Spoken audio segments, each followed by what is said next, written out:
మహాగణాధిపతయే నమః. ఓం గురుభ్యో నమః. ఓం శ్రీమాత్రే నమః. పరమేశ్వర స్వరూపమైనటువంటి జ్యోతిష, వాస్తు మరియు ఇతర అనేకమైనటువంటి శాస్త్రములను మనకు అందించినటువంటి మహర్షులకి నమస్కారం. హయగ్రీవ హయగ్రీవ హయగ్రీవేతియో వదేత్తస్య నిస్సరతే వాణీ జన్మకన్యా ప్రవాహవత్. అరుణాం కరుణాతరంగితాక్షీం ధృతపాశాంకుశపుష్పబాణచాపాం అనిమాదిభిరావృతాం మయూకైః అహమిత్యేవ విభావయే భవానీం. శ్రీమాత్రే నమః. ప్రేక్షకులకి ఆ లలితాంబిక అమ్మవారి యొక్క అనుగ్రహం పరిపూర్ణంగా కలగాలన్న స్ఫూర్తిగా కోరుకుంటూ మనం ఈరోజు చెప్పుకోబోయేటువంటి టాపిక్ ఏదైతే ఉందో ఇది రత్నాల గురించి, రత్నధారణ. అయితే ఇక్కడ చాలామందికి సంశయం ఉంది. ఏమిటంటే ఎలాంటి రత్నం ధరించాలి, నిజంగా రత్నానికి అంత పవర్ ఉంటుందా, రత్నం ధరించగానే ఒక్కసారిగా దశ మారిపోతుందా?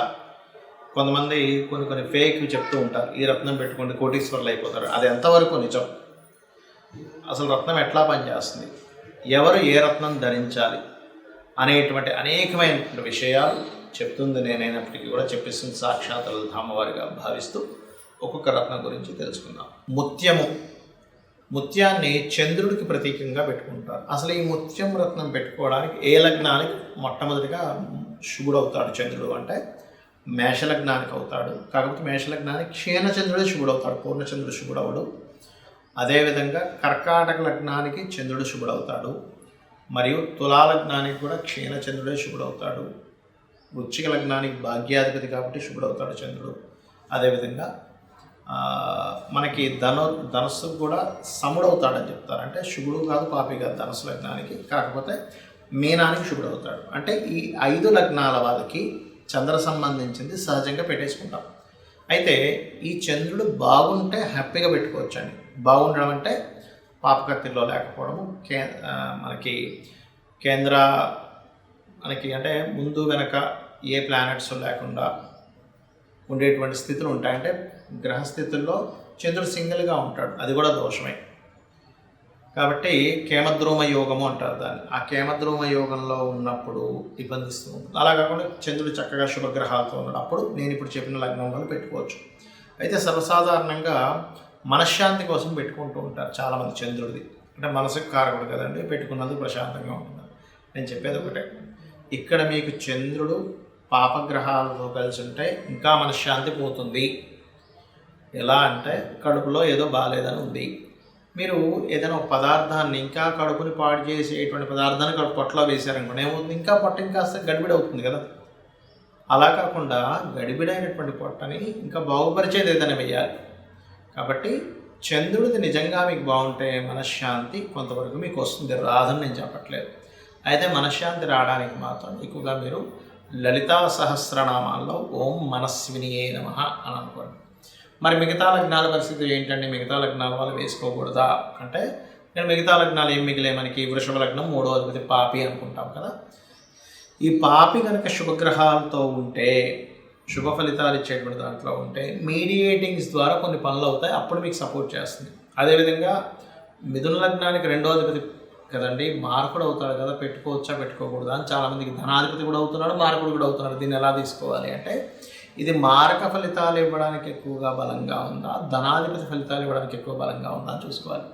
లేదండి చక్కగా ఇది ఫుడ్ రిలేటెడ్ దాంట్లో ధనయోగాన్ని ఇచ్చే దాంట్లో ఉన్నాడు చంద్రుడు అనుకుంటే అద్భుతంగా ఇస్తుంది.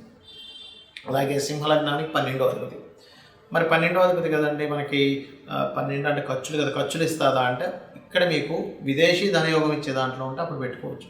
ఇలా ఏంటంటే అసలు ఆ చంద్రుడు ఏ యోగంలో ఉన్నాడో చూసుకోవాలి, అప్పుడు మీకు ఖచ్చితంగా బాగుంటుంది. చంద్రుడు కనుక బాగుంటే ప్లేస్ మారడం ద్వారా కూడా యోగాన్ని ఇస్తాడు. ఇక్కడ మీరు తెలుసుకోవాల్సింది ఏంటంటే, ఏదైనా ఒక రత్నం ధరించేటప్పుడు ఫస్ట్ మీ లగ్నానికి శుభుడా పాప ఇది ఫస్ట్ ఆప్షన్. రెండవది ఆ శుభుడుగానే ఉన్నాడా, పాప సంబంధం కలిగి ఉన్నాడా అనేటువంటి దాన్ని చెక్ చేసుకోవాలి. మూడవది మీకు పాపి అయినప్పటికీ కూడా శుభ ఫలితాలు ఇచ్చే దాంట్లో ఉన్నాడా. ఈ మూడింటిని తీసుకొని మీరు రత్నం ఎంపిక చేసుకోవాలి. ఇక మరొక విషయం ఏంటంటే, ఇక్కడ ఒక రత్నం పెట్టుకునేటప్పుడు ఎప్పుడు కూడా ఈ రత్నం పెట్టుకోగానే నేను ఏదో కోటీశ్వరుని అయిపోతాను, 1000 కోట్లు సంపాదించేస్తాను, 100 కోట్లు సంపాదిస్తాను అనే కాన్సెప్ట్లో ఎప్పుడు పెట్టుకోకండి. కొన్నిసార్లు కొంతమందికి అసలు ఏ రత్నము పెట్టుకోకూడదని ఉంటుంది. అలాంటి వాళ్ళు రత్నం పెట్టుకోకపోవడమే బెటర్. దాని బదులు చక్కగా ఓ పంచముఖి రుద్రాక్ష ఏదో మెడలో వేసుకోవడం మంచిది, గుర్తుపెట్టుకోండి. లేదా అమ్మవారి రూపు ఏదైనా పెట్టుకోవచ్చు, అందులో ఎటువంటి సందేహం లేదు. ఎందుకంటే రత్నాలు ఏవి సపోర్ట్ చేయనటువంటి జాతకం ఉంటుంది. అలాంటప్పుడు రత్నం ధరించడం వల్ల ఎటువంటి ఉపయోగం లేదు, మీకు అనవసరంగా డబ్బులు ఖర్చు తప్పితే మరొకట్లేదు. అలాగే మరొక విషయం ఏంటంటే రత్నము ధరించేటప్పుడు ఎటువంటి జాగ్రత్తలు తీసుకోవాలి. ఒక రత్నం తీసుకున్నారు, సర్టిఫైడ్ మంచి ఒరిజినల్ రత్నం తీసుకున్నారు, ఆ రత్నాన్ని ముఖ్యంగా గోమూత్రంలో ఒక రోజంతా పెట్టి, తర్వాత గోవు యొక్క పాలు క్షీరంలో ఒక రోజంతా పెట్టి, దాని తర్వాత రోజు చక్కగా దాన్ని కడిగి అమ్మవారి దగ్గర లేకపోతే మీరు మీ ఇష్టదైవం ఎవరైతే ఉంటారో అక్కడ పెట్టి పూజలో పెట్టుకొని దాని తర్వాత మీరు ధరించండి. అది కూడా ఒక మంచి రోజు. రవికి సంబంధించిన కెంపు పెట్టుకుంటున్నారు, ఆదివారం పెట్టుకోండి. చంద్రుడికి సంబంధించిన సోమవారం ఉదయం పూట అంటే 6:30 to 7:30 మధ్యలో, అలా ఏ వారం అయితే ఆ వారానికి సంబంధించినటువంటిది పెట్టుకోండి. అయితే ఇందులో పర్టికులర్గా అగ్రెసివ్ని పెంచేటువంటి కొన్ని ఉంటాయి. అంటే అట్లాగా పగడం ఉంది, పగడం ధరించేటప్పుడు మీ జన్మజాతకంలో కుజుడు అగ్రెసివ్ని ఇచ్చేటువంటి దాంట్లో ఉన్నాడు అనుకోండి, అప్పుడు మీరు ఆ రత్నం పెట్టుకోవడం వల్ల మీకు ఇంకా అగ్రెసివ్ నేచర్ అనేటువంటి పెరుగుతుంది. అలాంటప్పుడు ఏంటంటే కానీ ఒక్కొక్కసారి ఏమవుతుంది, ఆ పగడమే యోగకారకుడు అవుతాడు కానీ అగ్రెసివ్ నేచర్ని కూడా ఇస్తూ ఉంటాడు. అలాంటప్పుడు పగడంతో పాటు ఒక స్ఫటిక కూడా ఒకటి వేసుకోండి, అప్పుడు ఏమవుతుంది, కంట్రోల్ అవుతూ ఉంటుంది. అంటే స్ఫటిక మాలలో పగడం పెట్టుకోండి, అప్పుడు అది కంట్రోల్నెస్ ఇస్తూ ఉంటుంది. ఇక్కడ ముఖ్యంగా ఏంటంటే ఏ రత్నం మనం పెట్టుకుంటున్నా అది మనం ఏ పర్పస్లో పెట్టుకుంటున్నాము, మీకు అంటే మీ స్టేటస్ పెరగడానికి లేకపోతే మీ గుర్తింపు కోసం పెట్టుకుంటున్నారా, లగ్నాన్ని బలం చేసే రత్నాన్ని పెట్టుకోవాలి. లేదు ధనం కోసం పెట్టుకుంటున్నారా, అంటే ఎటువంటి ధనం రావాలని పెట్టుకుంటున్నారు, నిజంగా నా ధనాన్ని కొంచెం సపోర్ట్ చేసేటువంటి లక్షణం ఆ రత్నానికి ఉందా లేదా పెట్టుకోవాలి. అలాగే దీంతోపాటు రత్నంతో పాటు మంత్రం కూడా చేసుకోవాలి. ఇప్పుడు ఫైనాన్స్ కోసం పెట్టుకుంటున్నారు, ఓం సంపత్కరీ సమారూఢ సింధుర వ్రజ సేవితాయ నమః. లేదు భయాలు పోవడానికి కోసం పెట్టుకుంటున్నారా, అలాంటప్పుడు ధైర్యాన్ని ఏ రత్నం పెట్టుకుంటే మీకు ధైర్యం ఇస్తుందో చూసుకొని దాంతోపాటు మీరు ఓం కనకాంగద కేయూర కమనీయ భుజాన్వితాయే నమః అని నామస్మరణ చేయాలి. మరికొంతమందికి ఏమండి నాకు ఒక ప్రాపర్టీ కావాలి, ప్రాపర్టీస్ మూలంగా నేను ధనం సంపాదిద్దాం అనుకుంటున్నాం అంటూ ఉంటారు. అటువంటి వారికి చతుర్థం మూలంగా అంటే చతుర్థాధిపతి శుభుడై ధన సంబంధమైన కారకత్వాలను పొందున్నప్పుడు అప్పుడు ఆ యొక్క రత్నం పెట్టుకోవాలి. అంటే ఏమిటి, లేదా ఉద్యోగం చదవట్లేదు పిల్లలకి కానీ బుధుడు కొంచెం స్ట్రాంగ్ చేసుకుంటే పిల్లలు చదువుతారు అనుకోండి, అప్పుడు చదువు పెట్టుకోవచ్చు. లేదు వ్యాపారంలో రాణించాలి, బుధుడు బాగానే ఉన్నాడు కానీ కొంచెం స్ట్రాంగ్ అయితే బాగుండు అనిపించింది అప్పుడు, కానీ పాడైపోయాడు బుధుడు, అప్పుడు మీరు వ్యాపారం కోసం అని చెప్పి బుధుడికి సంబంధించినటువంటి పచ్చ పెట్టుకోకూడదు, అంటే రూబీ అసలు పెట్టుకోకూడదు.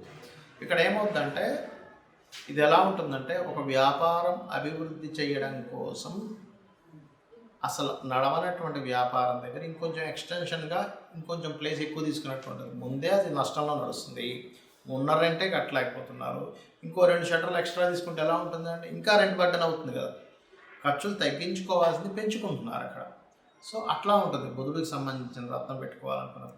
లేదు మీకు వివాహం కోసం అనుకుంటున్నాం, ఇలాంటి వివాహం కోసం పెట్టుకునే రత్నాల విషయంలో వివాహం అయ్యే వరకే పెట్టుకుని దాని తర్వాత తీసేసేయాలి, గుర్తుపెట్టుకోండి.